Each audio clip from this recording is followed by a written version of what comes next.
Hello guys, कैसे हैं आप सब। आई होप आप सब अच्छे ही होंगे। तो आज हम पढ़ने वाले हैं एमिनोरिया। ठीक है, एमिनोरिया दो शब्दों से मिलके बना होता है। पहला ए और दूसरा मिनोरिया। मिनोरिया मतलब मेंसेस और ए मतलब एब्सेंस।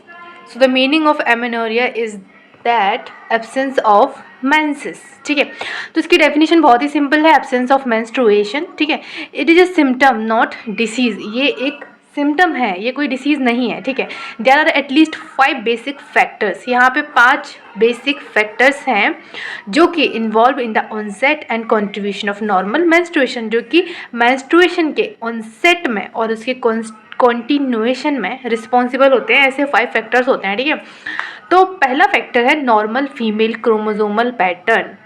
जो फीमेल का क्रोमोसोमल पैटर्न है वो नॉर्मल होना चाहिए 46XS। ठीक है, दूसरा कोऑर्डिनेटेड हाइपोथैलेमो पिट्यूटरी ओवरियन एक्सिस। देखिए होता क्या है, जो हार्मोन्स रिलीज होते हैं वो हाइपोथैलेमस से पिट्यूटरी से होते हुए ओवरीज पे जाके एक्ट करते हैं। तो इन सब का कोऑर्डिनेटेड होना बहुत ज़रूरी है।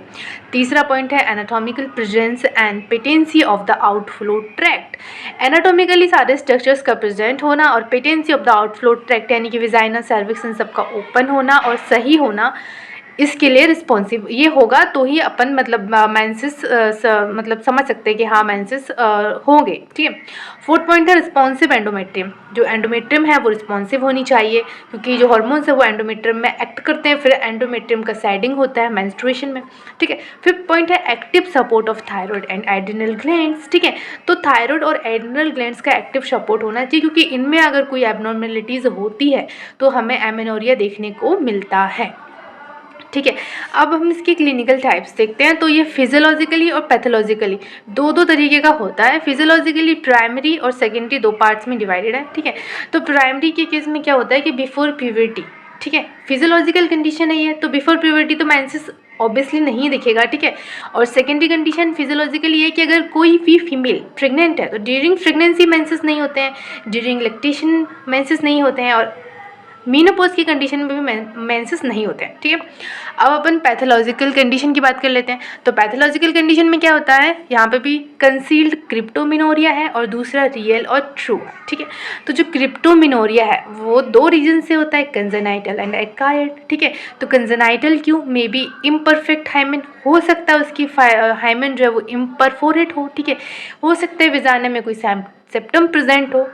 ठीक है, और एक्वायर्ड में आ जाएगा, हो सकता है उसकी कोई सर्जरी परफॉर्म हुई हो जिस वजह से उसमें एमेनोरिया नहीं हो रहा हो, मतलब एमेनोरिया हो रहा हो। ठीक है, दूसरा है रियल और ट्रू। ठीक है, ये भी प्राइमरी और सेकेंडरी दो तरीके का होता है।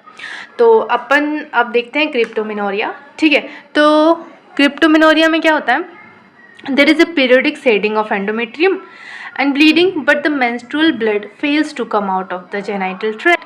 देखो इसमें क्या होता है, शेडिंग होती है एंडोमेट्रियम की, ठीक है, बट जो मेंस्ट्रुअल ब्लड है वो फेल हो जाता है to come out of the genital tract due to its obstructive passage. हो सकता है कि पैसेज में कोई ऑब्स्ट्रक्शन हो जिस वजह से हमें मेंस्ट्रुअल ब्लड नहीं शो हो रहा हो। ठीक है, अब इसके कॉजेज क्या है, कंजेनाइटल और एक्वायर्ड दो थे, हमने यहाँ भी देखा था। ठीक है, तो हम कंजेनाइटल देखेंगे अब। तो कंजेनाइटल में हम जैसा कि पहले भी मैंने बताया आपको, इम्परफोरेट हाइमन हो या ट्रांसवेजाइनल सेप्टम प्रेजेंट हो या एट्रेसिया हो upper third of the vagina and cervix में एट्रेसिया यानी कि नैरोइंग हो, वहाँ पे डेवलपमेंट नहीं हुआ। अपन ने देखा कंजेनाइटल रीजन्स, उसके बाद ये है एक्वायर्ड रीजन्स।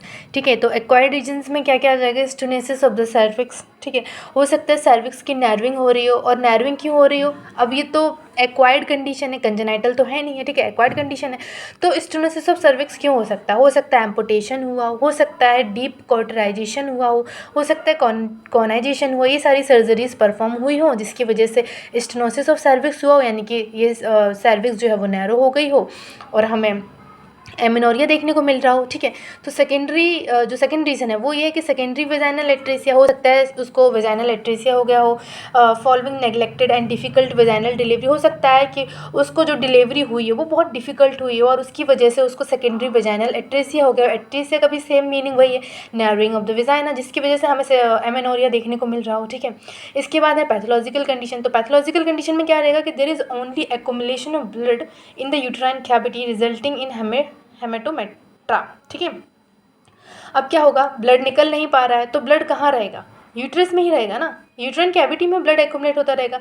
अब जब यूट्राइन कैविटी में ब्लड एक्यूमुलेटर होता रहेगा तो वो क्या करेगा, रिजल्ट हेमेटोमेट्रा, मेट्रा ये वर्ड यूज़ हुआ है यूट्रस के लिए और हीम वर्ड यूज़ हुआ है ब्लड के लिए, तो इसको क्या बोलेंगे, हेमेटोमेट्रा। ठीक है, इन नेग्लेक्टेड केसेस द ब्लड में एक्स्ट्रा एंटर द ट्यूब्स। ठीक है, हो सकता है मोस्ट ऑफ द केसेस में जो ब्लड है अब यूट्राइन कैविटी में है, अब यूट्राइन कैविटी से फैलोपियन ट्यूब जुड़ी होती है तो हो सकता है वो फैलोपियन ट्यूब में भी चला जाए। ठीक है, और ब्लॉकेज क्रिएट कर दे। ठीक है, the blood may enter the tubes whose femoral ends gets blocked। ठीक है, resulting in distension of the tubes by blood। ठीक है, इसको अपन क्या बोलेंगे, हेमेटोसैल्पिंग्स।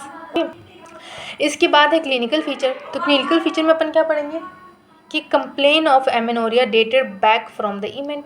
ठीक है, हम क्या देखेंगे कि हाँ हो सकता है कि उसको एमेनोरिया पहले से हो। ठीक है, और वो कंप्लेन अब वो कर रही हो। सेकेंड पॉइंट है periodic pain in lower abdomen, उसको जनरली पीरियडिकली पेन रहता हो लोअर एब्डोमेन में। Pelvic examination reveals the offending lesion either in the vagina or cervix. हो सकता है हम जब उसका पेल्विक एग्जामिनेशन करें तो हमें लेजन्स वहाँ पे लेजन मिले। ठीक है, the uterus is symmetrically enlarged. इस कंडीशन में क्या होता है, जो यूट्रस होता है ना, यूट्रस वो सिमेट्रिकली इनलार्ज होता है। अब देखिए क्या है, एक कैविटी है, ठीक है, जिसमें ब्लड फिल हुआ है तो वो सिमेट्रिकली इनलार्ज होगी ना। ठीक है, तो यूट्रस इसमें सिमेट्रिकली इनलार्ज होता है। इसके बाद अपन इसका ट्रीटमेंट देख लेते हैं। तो ट्रीटमेंट में क्या होता है, तो ट्रीटमेंट में सिंपल डायलेशन हम कर लेते हैं जिससे कि जो एक्यूमुलेटेड ब्लड है वो निकल जाता है, इतना काफ़ी होता है। पर कुछ केसेस में जिसमें सेकेंडरी एटेसिया वेजाइना हो वहाँ पे हमें रिकंस्ट्रक्टिव सर्जरी करनी पड़ती है।